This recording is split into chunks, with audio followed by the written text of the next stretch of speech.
Yo, what's good everybody? Today I'm gonna be ranking every single new unit in the brand new summer event update 7.5 in anime Vanguards. Now a lot of the new units in this update are very good. You can definitely see the power creep in this update in general, with the damage numbers being much higher than the previous units in this game. But yeah, all the units in this update are very good. I recommend y'all getting all of them just in general because of the events where you get like 75 of the coins. You can get like 400, 500,000 iced teas just by evolving other units. So I recommend y'all doing that anyways. But just for the units themselves, they're all very good. They all have their use cases, and overall pretty fire update. Let me know what y'all think down in the comments. What are y'all thoughts of this update? I'm enjoying it so far. I'm glad it's not just another portal update where you're forced to just do portals and it's just pretty annoying and sluggish. The new event is much better. Portals are still there if you want to grind portals. But yeah, if y'all do enjoy this video, please make sure to like, subscribe, and join my Discord down in the description, because if y'all want to grind with anybody, my Discord is a perfect place to be. And overall, pretty chill place if y'all want to join. And yeah, that's about it. Let's hop the app and let's get into the video. All right, so at number 7, at last place, it's going to go to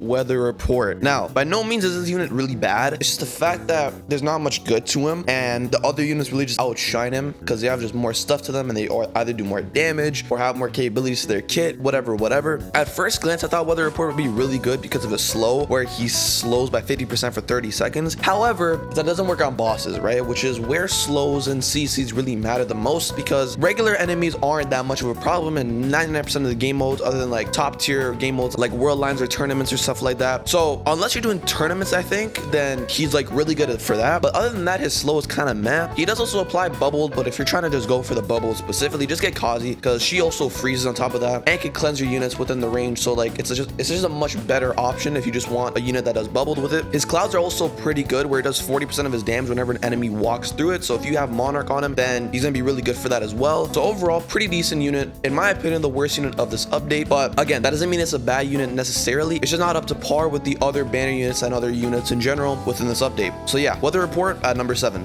All right, so at the 6th spot, I'm gonna be putting Alli in here.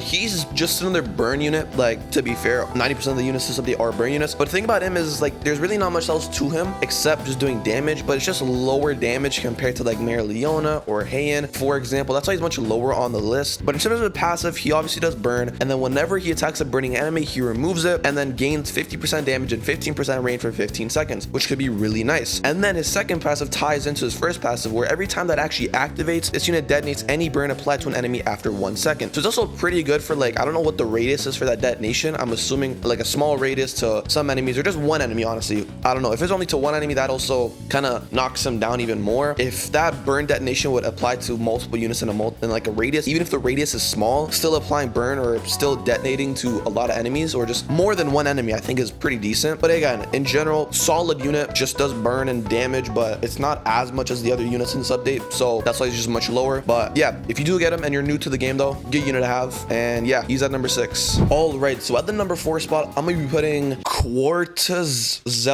I don't know how you say this girl's name. Like, I'm gonna just call her Quarter. I'm gonna put Quarter at number 5 because she's a really good fire element buffer. She buffs fire element allies by 20% damage, which is already very good, because a lot of the units in this update are fire, first of all, and just in general. Soon we're gonna get a lot more fire characters, and 20% damage buff just from her is actually very nice. She also does end off at a full AoE, which is very good. However, her passive makes that a little bit different, because in her second passive, the Sun God, this unit always attacks in a fixed circle. Attack 2, attack 3, and then attack 4, getting 50% damage, stacking damage each time it uses a new attack, meaning it's not always full AoE. However, in her third and fourth attack, she is full AoE, and then I think on her second attack, she's a circular or cone. So she's gonna be circular, cone, and then full AoE for 2 attacks after that. So she's full AoE for like 66% of it, which is still really good. So she's full AoE, she's 3 placement, decently expensive, but overall a decent option. Not the best option though, in my opinion. Again, being that full AoE, also just still having burn in general and buffing allies is just really good in total. So she's not the best banner unit, but she's also not the worst. Pretty good unit, putting her at number 5. At the number 4 spot, I'm gonna be putting Heyin in here. He's a really good unit with really high DPS, 4 replacement, pretty cheap to max out, also having full AoE and crazy DPS. With his own raw damage and his burn combined, he can do a lot of damage. He can get up to 100% damage buff with his first passive, and then he can also get an 80% Black Flames burn with his second passive, just totaling into a crazy amount of DPS. He's also 4 placement and pretty cheap to max out. So realistically, whatever trait you get on him is going to be good on him. Monarch, just because burn scales with Monarch as well. So if you get Monarch, his burn damage is going to be even higher. But if you also get like an Ethereal or a Deadeye, he's going to be 4 placement, really cheap to max out. Also being full AoE, it's just really good. And in general, amazing unit. I don't think he's better than Yona or Wukong or Esganor, of course,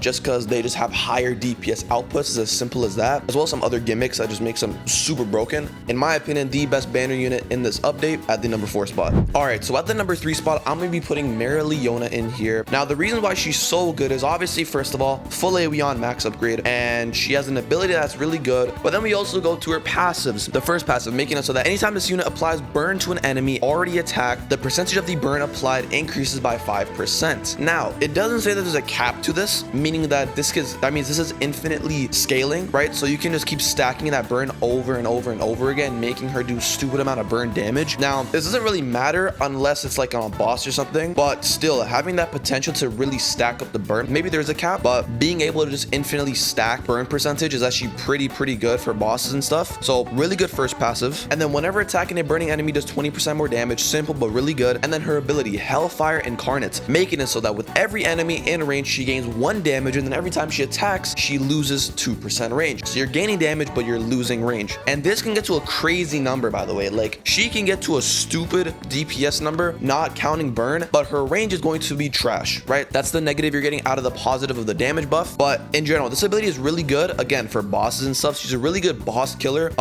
because of that quick burst of DPS she can output. If used properly and if timed properly, you pop Hellfire Incarnate, and then like a couple waves before that, you get that damage buff going. Her range is going to be really low, but once you get a couple hits on that boss, because the bosses in this game, their hitboxes are like pretty decently sized. So even if your unit has 0 range, which Yona can get to, by the way, with 0 range, she can still attack, right? Maybe like only 1 attack, but it's still attack, right? That's what I'm saying. You want to time it perfectly. Like, I don't think you want to get her to like a 0 range, because then it's just going to be like really trash. Like, she might even miss the attack. It's like getting her to like a max of like 10 range or 15 range is honestly like the best, because her DPS is going to be increased by a lot. Her range is going to be pretty low, but she can still attack a decent amount of units, which is really the end goal with her. You really want to balance out the range to damage ratio, but overall her DPS output is really insane. I still think Wukong and Esganor are better because their DPS output is just much higher, and it's not as kind of tedious, I could say, to get them to like their really high damage output, because again, you really want to time the ability to make sure that it's at a perfect percentage for whatever activity you're doing. It's also going to go all the way down to 0 range, so there is a big negative about it, and you can't stop the Hellfire Incarnate to be at a specific place, right? So you can't make so that it stops gaining damage and losing range at a certain point. It's just going to keep going, and then if you press the ability again, it restarts it all over again, right? So there is a pretty big like negative to the ability and the whole gimmick around her. However, her burn, her infinite scaling burn, her doing more damage to burning enemies, all that included, she is a very good unit, and in my opinion, she is the 3rd best unit in this update. All right, so at the number 2 spot, I'm gonna be putting Wukong in here. Now, honestly, I feel like Wukong is a little bit too broken. Like, this dude's DPS is like rivaling Esganor right now, which I don't think should be a thing. But yeah, Wukong's whole thing is his clones and the fact that he has Ichigo's passive, making him available for all categories. And him himself, with all 3 of his clone placed down, because that's the max you can have with his ability, he can have 3 clones placed down, and with each activation, he gets 50% more damage within it, and he just gains a crap load of damage. So I saw him having like 100k DPS with just 1 with his main placement, not including his 3 other clones, which have less DPS, but still output a bunch of damage. And all of that, not including the fact that you can also buff him even more with category buffs. For example, the AOT team buffing Wukong, he could be getting to the millions. It's actually crazy. He could be getting to the millions. So a really crazy unit with a really high DPS output, probably the best Worldline unit we've had yet. And I'm already seeing people saying that he's better than Esganor, which is crazy. But I mean, if you look at that damage number and you just look at what he does, and his potential in general is just really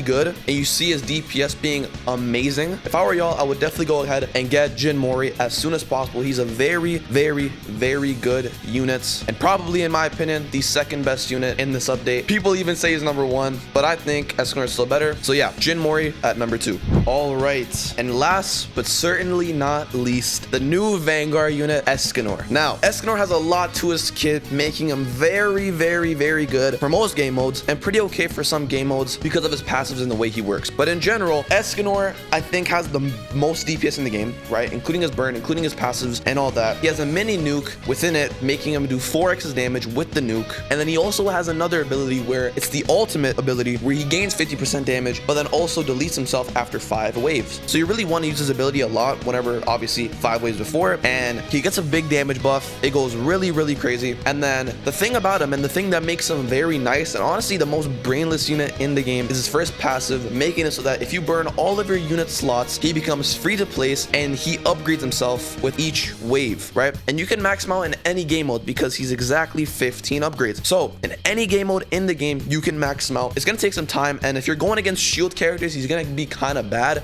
because he's a single hit for I think every single attack. But in general, his damage is stupid, his abilities are really good, his burn damage is really good, his hour stacking and then getting that burn every time a unit is in range is also really good as well. Overall, very busted unit. His DPS output is stupid. He can also cleanse himself of status effects and debuffs, so it's very good. And again, like I said, you have to burn all your unit slots for him to be free to place and upgrade himself. If you don't do that though, he will be very expensive to place down and upgrade. He costs 7.5k to place and then 160k to max out, so beware whenever you use this unit. He's very good solo, but whenever you're playing with other units, he's not the best option in my opinion. So again, be careful whenever you use this dude. But if you're running him solo and you just want to do a lot of content without really thinking at all, Esganor is the best unit in the game for that, in my opinion, because he's free to place and upgrades himself, and his abilities are cracked, his passives work for themselves, they're really good in general. And yeah, Esganor, #1 unit in this update, and honestly top 3 best unit in the game, maybe top 5. It really depends on how you play him. Like if you're playing him how he's supposed to be played solo, he's top 3 best unit in the game. However, if you're using him with other units, he does kind of fall down a little bit just because of his price, and he just costs a lot, and it gets to the point where is it worth it or not? I have to play with him and see if it's really worth maxing him out with other units, or is it just best and just only way to use him as a solo character and go on like that. So yeah, Esganor, #1 unit in this update. All right, so that's about it for this video. Hope you guys did enjoy, and I hope you have the best for this update on your grind for getting all these new units, and I hope this ranking did make sense. Let me know what y'all think about this ranking. If y'all were to change anything, put someone lower or higher on this list. If anybody was perfect, if this list was perfect, or if everything was just bad and just messed up and I should just never tier list ever again. But yeah, let me know what y'all think down in the comments. Again, if y'all haven't already, make sure y'all like, subscribe, do all that stuff, and yeah, I'll catch y'all in the next one. Peace.